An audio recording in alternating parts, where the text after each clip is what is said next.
Saudara-saudari terkasih di dalam Tuhan Yesus Kristus. Shalom, salam sejahtera dan berkah dalam. Kami, di Pendalaman Iman Katolik Online, menyadari di antara kita semua umat seiman dalam Tuhan Yesus Kristus. Banyak yang tidak sempat ataupun kurang tertarik untuk membaca Alkitab, maka dari itu kami memberikan rangkuman intisari isi masing-masing kitab per kitab dari Alkitab sesuai judul yang tertera di bawah ini. Maka diharapkan kita dapat memahami isi dalam masing-masing kitab tersebut. Selamat menyimak.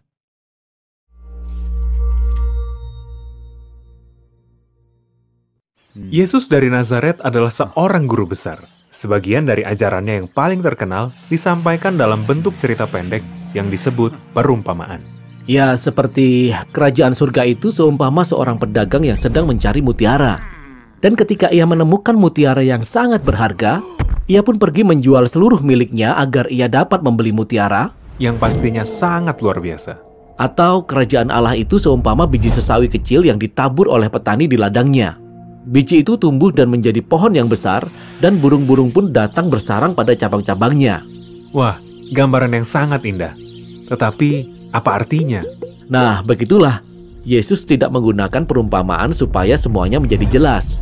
Sebaliknya, ia ingin membangkitkan imajinasi dan mengajak orang-orang untuk melihat apa yang Allah kerjakan di dunia dari sudut pandang yang berbeda. Jadi, mari kita bahas bagaimana membaca perumpamaan Yesus. Di sepanjang sejarah, ada banyak guru hebat yang menggunakan cerita untuk mengajar tentang moralitas, agama, dan filsafat kepada para muridnya. Namun, Yesus tidak menggunakan perumpamaan untuk mengajarkan ajaran agama yang abstrak atau prinsip moral yang ideal. Ia berkata bahwa perumpamaannya bercerita tentang dirinya dan misinya. Misinya untuk memberitakan kerajaan Allah yang datang ke bumi seperti di surga. Benar, pada zaman Yesus, bangsa Israel dijajah oleh Kekaisaran Romawi. Namun kitab suci mereka menjanjikan bahwa suatu hari nanti Allah akan datang untuk memerintah sebagai raja atas umatnya. Sehingga banyak orang Israel yang ingin memberontak terhadap Roma dan berjuang untuk kebebasan mereka. Dan inilah yang dianggap sebagai kerajaan Allah oleh sebagian orang. Betul sekali. Namun Yesus adalah seorang nabi miskin yang bepergian untuk menyembuhkan orang sakit dan mengajak orang-orang untuk mengikut dia. Dan ia berkata inilah yang dimaksud dengan kedatangan kerajaan Allah. Namun, perkataannya tidak sesuai dengan harapan orang. Benar.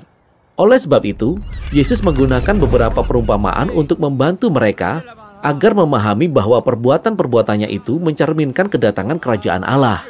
Ya, seperti perumpamaan yang menceritakan bahwa kerajaan Allah itu seperti ragi yang tercampur di dalam adonan.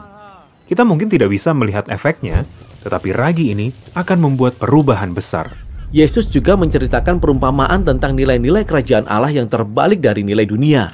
Sehingga orang yang paling tidak dianggap oleh dunia sebenarnya adalah orang yang paling penting bagi Allah, terutama mereka yang miskin dan hina. Ya, seperti perumpamaan tentang pemilik kebun yang mempekerjakan para pekerja di sepanjang hari, di pagi hari, sore hari, dan bahkan di penghujung hari. Dan ketika tiba saatnya untuk memberi upah, ia membayar upah yang sama kepada semua pekerja. Benar, Yesus menunjukkan bagaimana uang dan status tidak berarti bagi Allah yang menaruh belas kasihan yang berlimpah bagi semua orang. Tapi tidak semua perumpamaan berakhir dengan baik. Ada juga yang menimbulkan ketegangan. Ya, Yesus melanjutkan kebiasaan para nabi Israel, yang juga menggunakan perumpamaan untuk mengecam para pemimpin Israel yang mengira bahwa kerajaan mereka adalah kerajaan Allah. Jadi Yesus memperingatkan para pemimpin pada zamannya, jika mereka tidak mau menerima kerajaan Allah, maka mereka akan berjalan menuju kehancuran.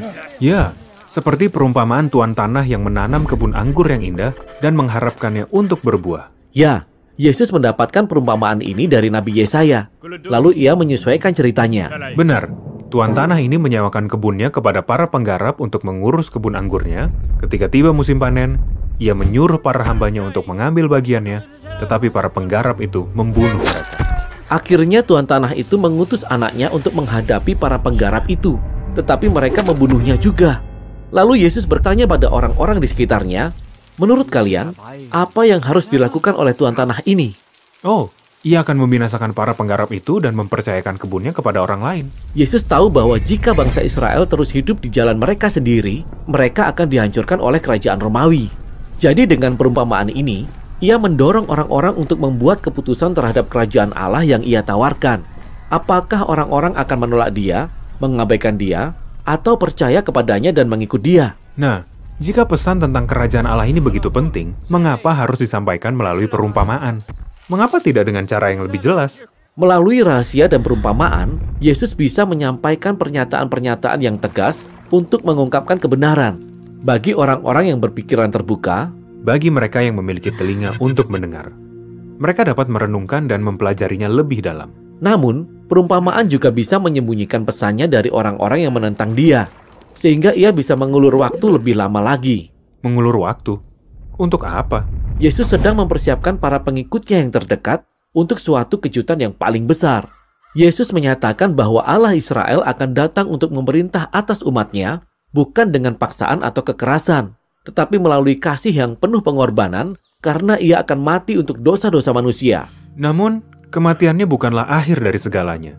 Benar, Ia berkata bahwa kematiannya akan menjadi seperti benih kecil yang terkubur dalam tanah, tetapi akan tumbuh dan menghasilkan banyak benih-benih lainnya. Jadi perumpamaan ini menjelaskan siapa Yesus dan apa yang akan Ia kerjakan. Dan para penulis Injil telah mengabadikan perumpamaan-perumpamaan ini, sehingga pengikut Yesus dari berbagai generasi dapat membaca dan merenungkannya, serta membayangkan bagaimana kerajaan Allah masih bekerja, bahkan sampai saat ini. Benar, perumpamaan-perumpamaan dari zaman dahulu ini masih penuh dengan kejutan dan tantangan yang baru. Seperti gudang yang dipenuhi dengan harta karun, ada yang baru, ada yang sudah lama, semuanya siap untuk kita temukan.